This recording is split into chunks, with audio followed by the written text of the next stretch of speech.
Hello Gemini, Sun, Moon, Rising, and Venus signs. Kamusta kayo? Sana po'y nasa mabuti kayong kalagayan.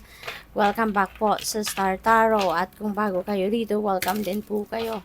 Please subscribe, like, share my videos, and leave me a comment kung nakaresonate po kayo. Thank you. So, first message ninyo, we have the 10 of Wands. Meron tayong Nine of Wands, sorry. Nine of Wands, Queen of Wands, and the Lovers. Ayan. So, si Nine of Wands is about, this is about, boundaries, So, tinitignan ko kasi si Lovers at saka si Nine of Wands. So, most likely, yung boundaries na to, kailangan ninyong i-implement sa buhay ninyo, lalong-lalo na pagdating sa inyong romantic relationship or other kinds, po pwede rin na sa kaibigan or kapamilya. Kasi baka naaabuso na kayo. Maaring sa sobrang ninyong kabaitan, sa sobrang ninyong being compassionate, maaring kayo ay inaabuso na, at hindi kayo nagsasalita kasi mahal niyo yung tao. 'Di ba? So, nagpapasensya, okay lang kayo ng okay, baw lang kayo ng baw. Pero, alam mo, masama din yun. 'Di ba? Masama din yun kasi kapag naipon, yung, alam mong nagtatampo ka na, kapag naipon yon, nag-pile up yon, baka mamaya sumabog ka, lalong masira ang inyong mga relationships. 'Di ba?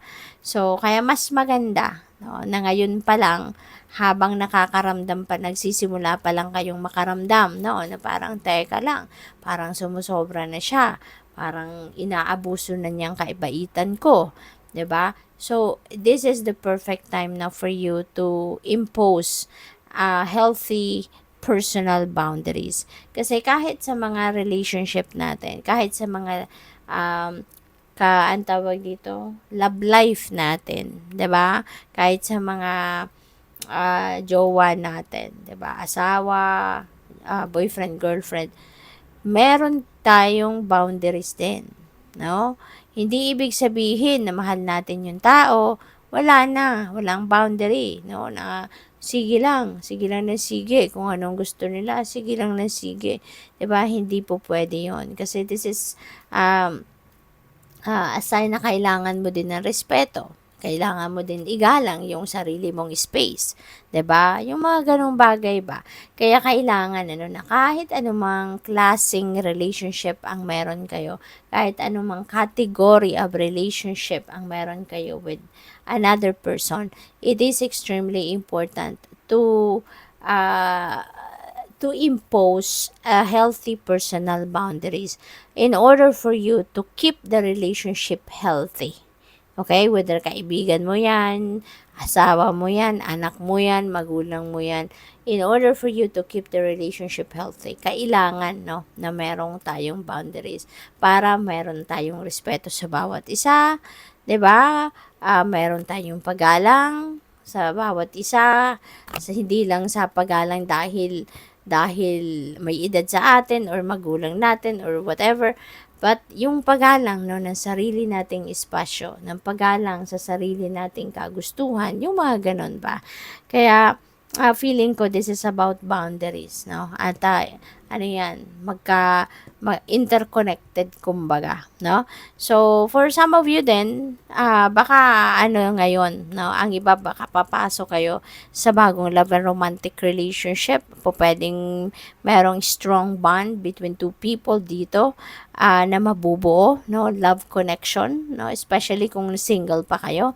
So, pwedeng ganon. And pwede rin na naman na nasa established relationship na kayo sa ngayon, and maybe baka nag-uusap na din kayo to level up your commitment, no? So, we also have the Queen of Wands. Si Queen of Wands naman, if you're going to embody this energy, ang maganda dito, talagang magpupursige ka.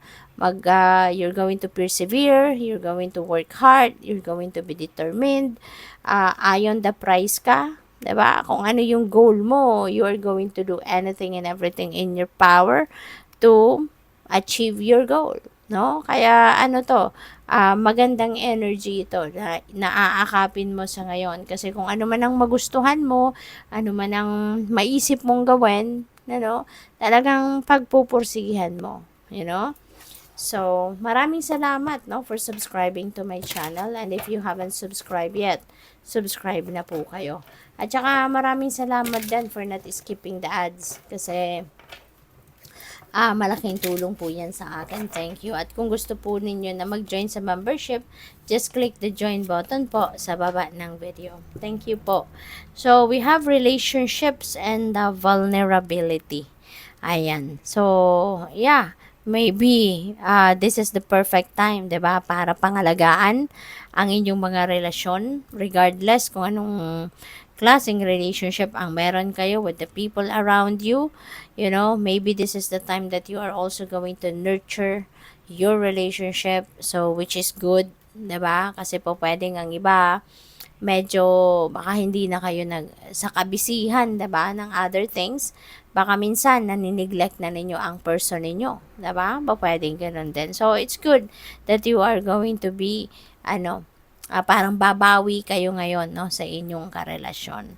We have the faith, accepting help and guidance. Ayan. So this is a good reminder para sa inyo, 'di ba? Na hindi masamang tumanggap ng tulong at hindi masamang humingi ng tulong. Lalo-lalo na kung talagang that is necessary. Kasi lahat naman tayo, we are all entitled for help, no? Lahat tayo. Walang problema kung tayo ay hihingi ng tulong, kasi lahat naman tayo, 'di ba? Mangangailangan talaga tayo ng tulong at some point sa buhay natin. Walang exception diyan. Lahat tayo, 'di ba? Kahit yung mga super powerful na tao, at some point sa buhay nila, mangangailangan sila ng tulong. Kaya huwag kayong mahihiya whenever there is a need for help. Kayong mahihiyang humingi ng tulong. Kaya lang, yun, syempre, importante na i-consider ninyo kung sino din yung hihingian ninyo ng tulong na sigurado kayong matutulungan kayo, 'di ba? So depende 'yan sa kung anong pangangailangan ninyo, 'di ba? Hindi naman kayo hihingi ng tulong syempre doon sa alam naman ninyong hindi naman 'yun ang linya niya. Wala naman siyang kaalam-alam sa bagay na 'yun, 'di ba? So syempre, pipiliin ninyo kung sino sa tingin ninyo ang talagang makakatulong sa iyo. So, 'yun. Pwede rin ang iba sa inyo rito, no? Maybe you need a guidance. You know, maaring kailangan ng gabay, maaring kailangan ng opinyon ng iba, yung gano'n. Makarinig ng, you know, ibang perspective, no, ng ibang tao. So, pwedeng may gano'n. So, we also have the catalyst, no, radical changes. Maraming pagbabago siguro ang kailangan ninyong gawin, no, since nasa taas niya si lovers, most likely, kailangan dito na siguro na mag-adjust, no, kunyari sa relationship dynamics, 'di ba? Pwedeng gano'n ang kailangang pagbabago. You know, kailangan siguro na if you want to improve your relationship even better, 'di ba? So siguro meron kayong mga adjustments dito na kailangan gawin sa ngayon, 'di ba? Yung gano'n. So good luck po. Thank you for watching. Love and light. Namaste.